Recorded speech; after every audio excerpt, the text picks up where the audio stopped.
Property के खिलाफ पिछले 10-15 दिनों में हमारा जो क्रैक डाउन हुआ है उससे रिलेटेड है। जिस तरह आपको पता है कि पेशावर पुलिस को अल्हम्दुलिल्लाह जब से दहशतगर्दी के वाक़यात ख़त्म हुए हैं, सबसे बड़ा चैलेंज जो है वो स्ट्रीट क्राइम का है।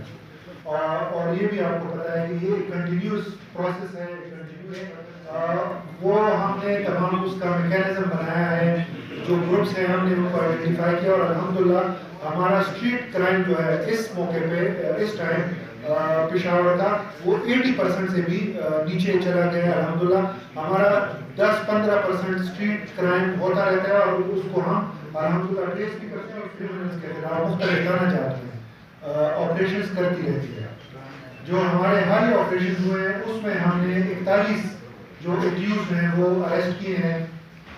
उनसे 14 हमने गाड़ियाँ रिकवर की हैं, 12 के करीब हमने 10 जो है वो मोटरसाइकिलें बरामद की हैं और 21 लाख रुपए से ज़ायद रकम 11 अदद मोबाइल फ़ोन हमने बरामद किए। पंजाब के मुख्तलिफ शहरों से लिफ्ट हुई थी और उसमें एक गाड़ी स्नैच की हुई थी, जिसमें ताना जौहर टाउन एक चकदरा से है, एक रावलपिंडी से चोरी हुई है। गाड़ी के जो असल मालिकान हैं उनका भी सुराग लगा लिया गया, उनसे कॉन्टेक्ट कर लिया गया है और वो जो ज़रूरी कानूनी कार्रवाई होती है उसके बाद उनको गाड़ियाँ दी जाएगी। उसमें से कुछ जो मालिकान हैं हमने उनको बुलाया हुआ है और उनको हम चाबियाँ हैंड ओवर करेंगे। उसके साथ साथ मैं आपको बताता चलूँ कि हमने एक एग्रेसिव कैंपेन अभी स्ट्रीट क्रिमिनल्स के खिलाफ शुरू की है। हमने वो पॉइंट्स आइडेंटिफाई किए हैं जो कि हमारे हॉट स्पॉट्स हैं और उन पे हमारी प्रॉपर जो है वो शेयर करेंगे प्रेस ब्रीफिंग के बाद। बहुत शुक्रिया सर। 41 से कुछ अफगान लड़के भी हैं जो हमारे 41 मुलजिमान हैं और हमने जो इनको फर्दर रिपोर्ट किया है तो उसमें कुछ बंदे इस तरह के हैं एक्यूज कि जिनका क्रिमिनल रिकॉर्ड पंजाब में भी है, पंजाब में भी ये जराइम में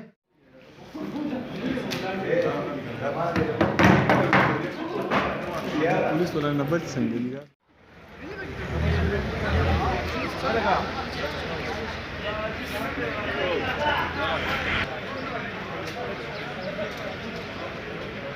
सर जी तक वाला गाड़ी दी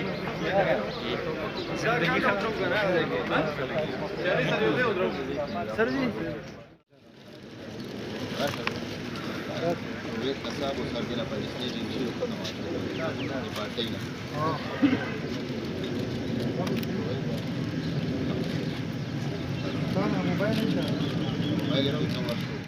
मोबाइल पीछे करी ना।